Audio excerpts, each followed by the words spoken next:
望嗰個感覺。佢咧做到好似一個寶箱咁樣，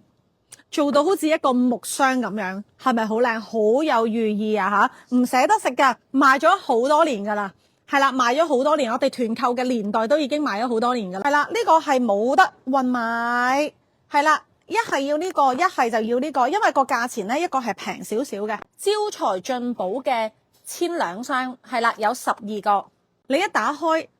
已經見到個金元寶，係啦，已經見到嗰個圖案啦，嗰個位好靚啦，跟住佢粒粒都係金元寶嚟噶，係啦，咁呢個係鳳梨酥嚟嘅，會寓意咧就係廣納四方金啊，財運旺旺來，我哋買咗好多年噶啦，有啲人就真係當擺喺個全盒嗰個位置啦，嗰個佈景，頭先嗰個叫千兩，呢個叫做萬兩。係啦，呢個叫做萬兩，係啦，佢紙盒嚟嘅，做到都好似一個寶盒咁樣啊。OK，一樣係12個裝，咁佢裡面咧有2款嘅金元寶型嘅鳳梨酥咧，佢有6個，係啦，佢有6個，跟住佢再會有咧6個係金條㗎，